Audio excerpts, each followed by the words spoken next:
বাবার বাড়ি আসার পর মাত্র দুদিনেই মনে হয় অনেক মোটা হয়ে গেছি। যাই হোক, দুদিন না, বেশ কদিন হয়েছে এসেছি। আর বাবার বাড়িতে থাকতে থাকতে না, সত্যি কথা বলতে আমি ভীষণ মোটা হয়ে যাই। যতটাও চাইছি আমি রোগা হতে, তত যেন বেশি মোটা হয়ে যাই।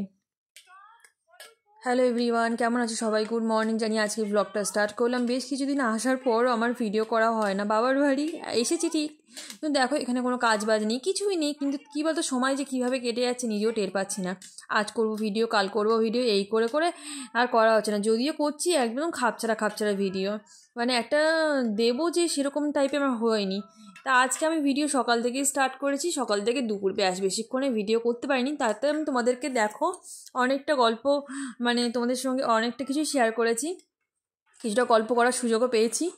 তো চলো, এরকম মামা এখন ভিডিও করতে করতে ও ব্রাশ করবে, ও ভিডিও করতে করতে ব্রাশ করবে বলছে। আমি ব্রাশ করব, কিন্তু তো ক্যামেরার দিকে তাকিয়ে আমারও ভিডিও বানাও, ফটো তোলো, তা ও সেই জন্য ব্রাশ করছিলো সেইভাবে। আর দেখো এই কেকটা তোমাদের দাদাভাই আমাকে কিনে দিয়ে গেছে। এই পুরুলিয়া থেকে যখন এসেছিলাম তখন কলকাতাতে, তখন কিনে দিয়েছিল। তো এই কেকটা তোমাদের দাদাভাই আমাকে কিনে দিয়েছে। কেকটা খেতে কিন্তু খুবই সুন্দর, কিন্তু আমি যেটা ভেবেছিলাম সেটা না। আমি ভেবেছিলাম ভেতরে হয়তো ক্রিম থাকবে, ক্রিম কেক। ভেতরে বিন্দুমাত্র ক্রিম নেই, শুধু এরকম। আগে যখন ছোটোবেলায় খেতাম এই কেকগুলো, তখন কত সুন্দর ভেতরে ক্রিম ভর্তি করে থাকতো, কত ভালো লাগতো খেতে, জানো তো। আর এখন পুরো শুকনো কেক, ওই রকম রোলের ভেতরে একটু ক্রিম নেই। ওই সে কোনোরকম মানে টাচ ফাচ রয়েছে অল্প অল্প, একটুও নেই বলতে গেলে ওই ক্রিম। থাকা না থাকা একই ব্যাপার। তো এই যে এখন মামামকে দিচ্ছি, আমি খাচ্ছি। মা এদিকে বিছানা গুছিয়ে নিচ্ছে, মাই সমস্ত রান্না বান্না সব কিছু, কাপড় কাছাকাছি এখানে মা সমস্ত কিছু যেহেতু করে দেয় না, আমার সারাদিন শুয়ে বসে থাকা ছাড়া আর কোনো কাজ নেই। এই জন্য আমি এখানে আসলে মনে হয় 1 মাস থাকলে আমি 5-6 কেজি অলরেডি মানে গেইন করে ফেলি। এত ওয়েট বেড়ে যায় যে কী বলবো, আর ভীষণ মোটাও হয়ে যায়। মোটা হওয়ার একটা ধাঁচ আছে, মানে যদি কোনো সময় রোগা হয়, তার মানে বুঝতে হবে আমি অনেক কষ্ট করে রোগা হয়েছি। তো যাই হোক, এরকম মামা বায়না করছিল মাকে, তো মা সে ওই কী বার করে খেলনা বার করে দিচ্ছিল। আর এখানে আমি সকালবেলা ভেজেছি ডিম। বাড়িতে আসলে আমি বেশিরভাগ, তোমার দেখবে আমার বাড়িতে আসলে আমি ডিম ভাজি নয় ডিম পাউরুটি, নয় ডিম ভাত, নয় ডিম রুটি, মানে ডিমটা আমার প্রায় বেশিরভাগ সময় থাকে, নয় ডিম চাউমিন। তো সকালবেলা বাবা তরকারি করেছে, ফুলকপি আলুর তরকারি আর ডিম ভাজা, আর রয়েছে অল্প হাঁড়িতে ভাত। এখন আমি তাই খেয়ে নেবো। ডিমের অমলেট বানিয়ে রেখেছি, এরকম আধা কাঁচা ডিমের অমলেট আমার খুবই ভালো লাগে। তো খেয়ে দিয়ে একটু ছাদে গেছিলাম, আর ছাদে গিয়ে এপাশ ওপাশ ঘোরাঘুরি করছিলাম। মামামও ছাদে গেছিলো ফুটবলটা নিয়ে খেলতে। ওইদিকে মা কাপড় জামা কাচাকাচি করছিল, আর আমি মামিকে নিয়ে ছাদে গেছিলাম। দেখো একদম রোদ নেই, এত বাজে ওয়েদার যে কি বলবো। একদম মনে হচ্ছে মেঘলা মেঘলা, এই বুঝি বৃষ্টি নামলো। আর এই দেখো মা আলু গাছ, পেঁয়াজ গাছ, কত কিছু। আর এখানে কিন্তু কিছু শাকও রয়েছে, যে শাকের বীজগুলো ছড়িয়েছে। এগুলো সম্ভবত লাল শাকের ছোটো ছোটো মানে গাছ উঠেছে, লাল শাক কিংবা পালং শাক, আমি ঠিক জানি না। ছোটো ছোটো গাছ দেখতে পাচ্ছি ওগুলো সেই। আর এই বড় গাছগুলো হলো আলু গাছ।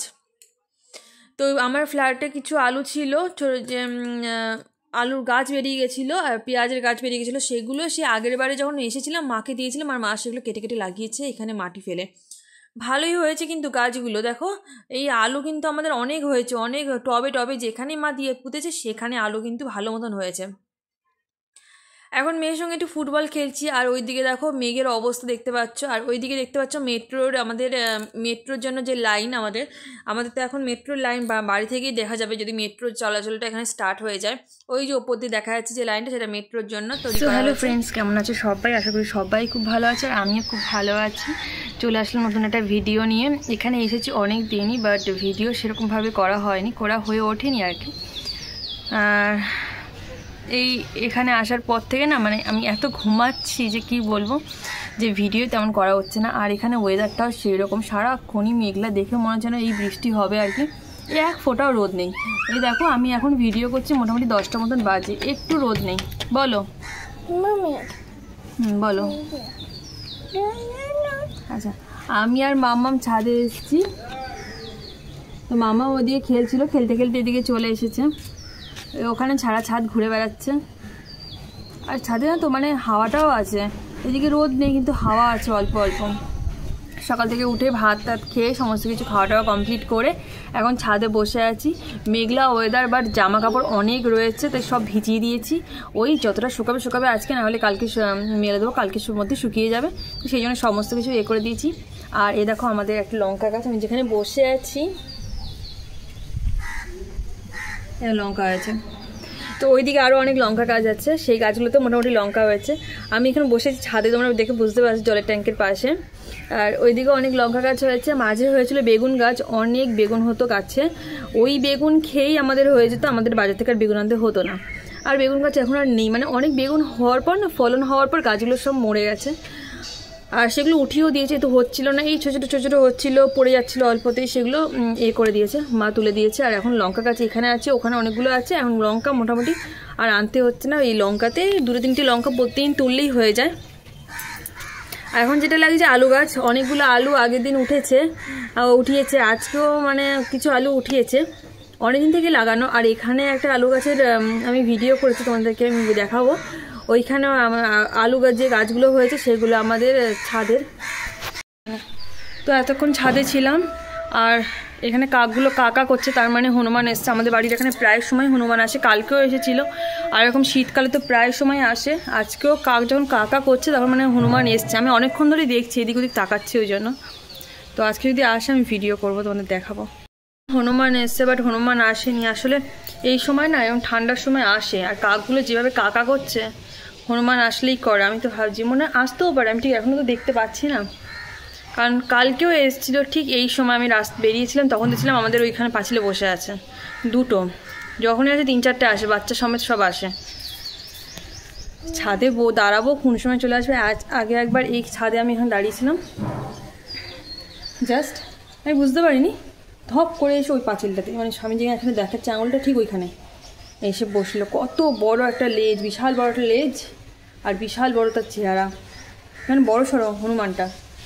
সেই মানে আমি ওই মাঝখানটা ওখানে ছিলাম, সেই ভয়টা আমি আর দরজা খোলা রাখি না, কারণ ওখান থেকে এসে আমি দরজা খুলে পালিয়ে গেছিলাম। পরে যখন মানে সিঁড়িতে উঠতে গেছি, দেখি উঠে আমি অর্ধেকটা উঠে ছাদে আসতে গেছি, দেখছি আমাদের ঠিক এই জায়গাটা, মানে দরজার সামনে বসে আছে পা ছড়িয়ে। সেটা আগের বছর।